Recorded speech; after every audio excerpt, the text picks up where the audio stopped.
Karibu katika kipindi cha Ghala la Chakula cha Uzima kinacholetwa kwako na mchungaji na mwalimu Dr. Peter Miti Mingi. Kwa sababu yeye mwenyewe ni mtu wa kazi, mchapa kazi koleliki.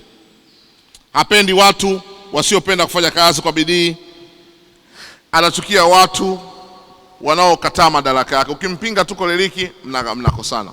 Kwenye eneo la kazi, ukija kwenye mambo ya kazi, anaweza kufanikiwa sana kwa kipindi kifupi kuliko mtu mwingine yote. Na jambo la tano, la sita, ni mtu anayekumbuka mabaya. Hiyo ndio shida ya melankoli. Hata akikusamehe, mmesameheana leo, ukija kukosea tena, anafukua makaburi. Makaburi yanafukuliwa yote. Unakumbuka kwenye msiba wa marehemu babu mwaka 81? Jamani, ya 81 kumbe bado yapo live mabichi. Kwa melankoli huwa hayaozi. Ndio hapa nazungumzia madhaifu ya melankoli. Mnasameheana, mnacheka, mnamaliza, tatizo liliisha. Lakini kesho ukifanya kosa lingine, itaanzia kosa la jana, linafukuliwa la juzi, linafukuliwa wiki iliyopita, linafukuliwa la mwezi uliopita, linafukuliwa la mwaka jana, linafukuliwa la mwaka juzi, linafukuliwa la miaka 10, linafukuliwa mpaka lile la siku ya harusi. Yote yatarudishwa upya. Kwa hiyo kesi haitakuwa kosa la leo. Itabidi uanze kujibu kesi ya mwaka 81 na ya kwenye harusi, ndio mje mpaka ya leo. Na hiyo ni kazi kubwa sana. Na ndio maana nisema kuna kazi kubwa sana kuishi na melankoli. Kuishi na melankoli ni kazi, lakini kuishi na koleliki ndio kazi zaidi. Yaani katika ugumu, melankoli kuishi naye ni kazi, lakini kuishi na koleliki sio kazi tu, neema pia lazima iwepo. Kama una neema uishi na koleliki. Kwa jambo la 7, anaweza akawa anacheka mdomoni lakini moyoni amekukasirikia. Jambo la 8, wana matatizo katika kuwaamini wengine. Huwashuku wenzao mara kwa mara. Melankoli moja ya kitu ana shida nacho, trust. He doesn't trust people. Hata kama ni kazini, haamini kama utafanya inavyotakiwa. Haamini kama unaweza, haamini kama unafanya hivi. Katika msongo wa mawazo, eneo la msongo wa mawazo ni watu wanaochanganyikiwa sana maisha yanapokuwa hayajawanyokea. Namba 2, upatwa na magonjwa makubwa kama mambo hayajaenda vizuri. Ndio wanaoongoza kwenye stroke, depression, stress nyingi zinawakumba sana melankoli kuliko sangwe. Sangwe ni wengi hawana heart attack. Sangwe ni wengi hawana pressure. Sangwe ni wengi hawapati stroke. Sangwe ni wengi hawapati magonjwa haya. Kwa nini? Kwa sababu feelings za sangwe zinatupwa nje kila dakika. Kwa feelings, hisia. Kwa sababu sumu nyingi za hisia, sumu za kihisia zinatoka kwenye njia 3. Kupitia machozi, kupitia kicheko, kupitia jasho. Ndio inatoa sumu nyingi za emotions. Kinachobalance mood ya mtu akawa na mood nzuri ni vitu vitatu. Mtu ambaye ana mood nzuri iliyokuwa balanced ni mtu ambaye anacheka mara kwa mara, ni mtu anayelia mara kwa mara, ni mtu ambaye ana sweat mara kwa mara. Na yote matatu sanguine anaongoza. Sanguine akifly sana, anafly mpaka analia.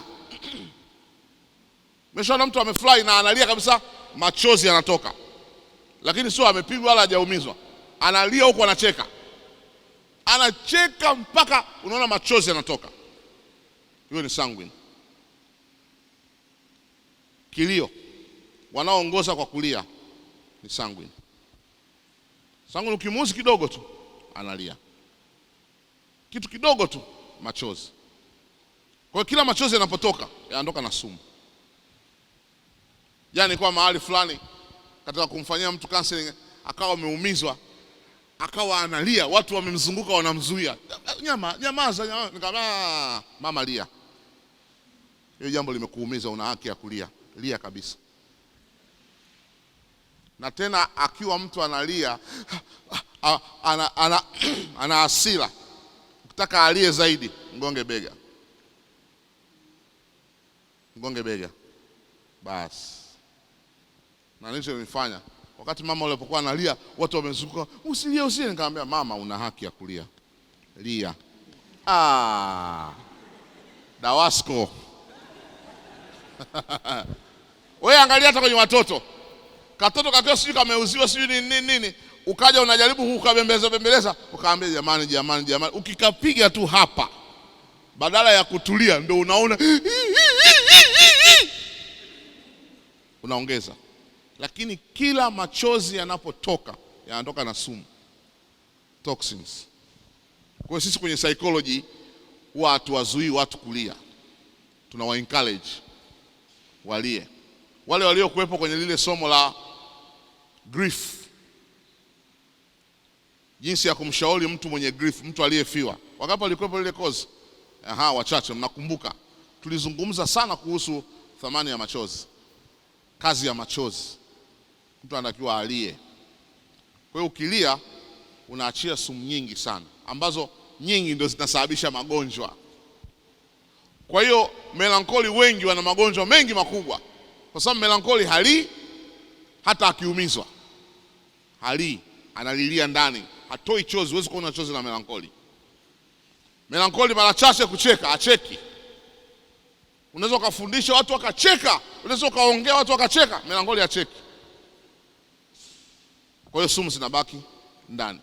Halii, hacheki. Na kama nilivyosema, hawatakagi shuruba. Yaani melankoli anataka utulivu, akikaa ametulia. Sanguini ikifika kama ni kuimba, ataluka, atacheza, shati litaloa, sumu zimetoka. Melankoli na tai yake na ustaarabu, anatoka akiwa msafi, lakini ndani kumejaa sumu. Na ndio sababu akikasirika sana to the maximum anajiua au anapata depression, kwa sababu anaona life has no taste. Hiyo ni melankoli. Alafu jambo la ngapi hilo? Anapata magonjwa. Jambo la 3 ndio kundi linaloongoza kwa kujinyonga, nimezungumzia hilo. Ni wagumu sana. La 4 ni wagumu sana kushirikisha changamoto zao na kumeza maumivu ya ndani. Kwa hiyo akiwa na shida hawezi share, anakufa na tai shingoni, amwambie mtu. Tofauti na melankoli na sanguini, akiwa na shida yake lazima ataisema tu.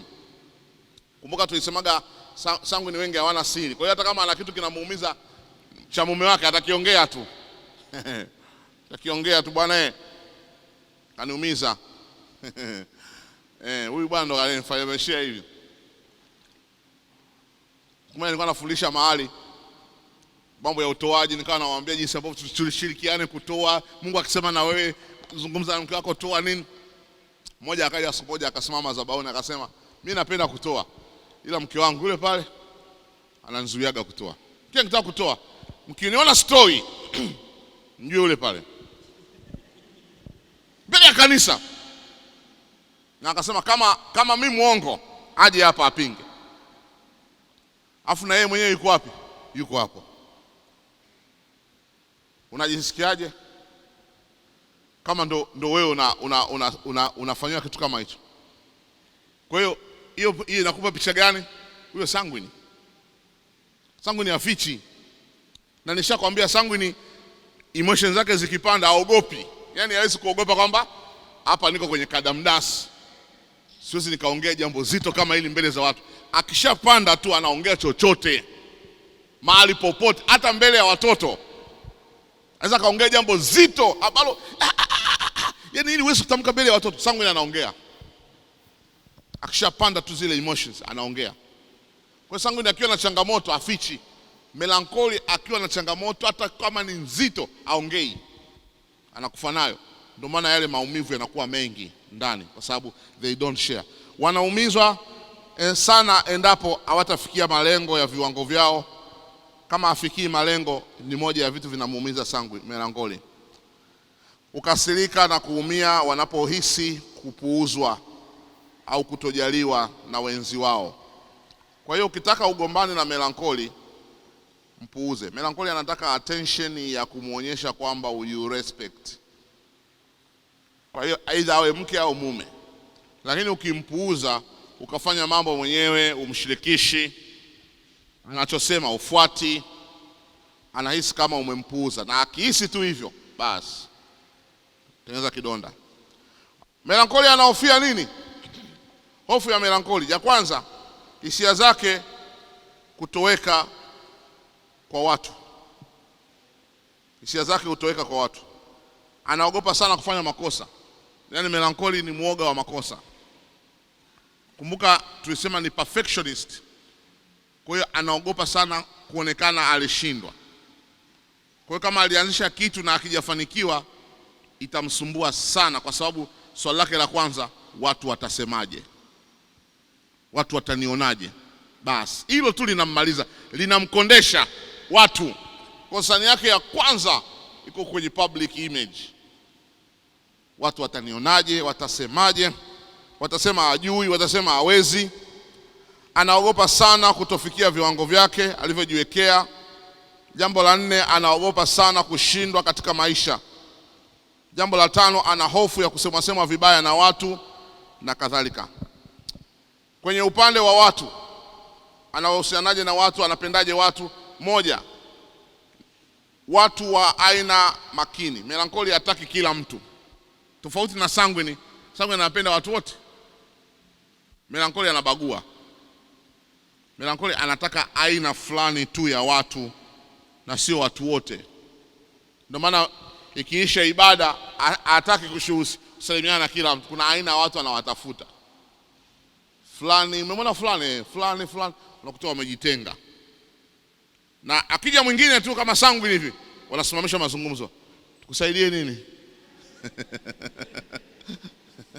Sasa mimi si ushirika mwenzenu na mimi najua hii ni mazungumzo. Wanasimamisha mazungumzo yao, sema unachotaka, kama tunikusaidia uondoke, tuendelee na mazungumzo yetu. Kwa sababu melancholi hataki kuhusiana na kila mtu. Melancholi kuna aina ya watu wake anaowachagua. Anawapima. Anaona kile kichwa kile kinanifaa. Kile pale kinanifaa. Yule pale yule, weka pembeni. Kwa hiyo hawezi anapoteza muda kuzungumza, sio kujadili nini na aina fulani ya watu, kwa sababu anabagua. Na hiyo pia ni weakness. Na jambo la 3, kwa sababu kwa melancholi akiwa kiongozi, hiyo ndio shida kubwa itamtokea kwenye wafuasi wake. Hata ongea na watu wote. Ataongea na watu wa level fulani. Level fulani atawachia mashemasi kama mashemasi watakuwa na muda. Lakini yeye hatakuwa na time. Jambo la 3, la 4, anapenda aina ya watu nimezungumza. Anapenda aina ya watu wenye maongezi ya maana, sio utani wala story. Kwa hiyo watu wanaotaka kuongea nao wasilete utani wala wasilete story. Ni matumaini yangu kuwa umebarikiwa na mafundisho ya neno la Mungu yaliyoletwa kwako na mchungaji na mwalimu Dr. Peter Miti Mingi.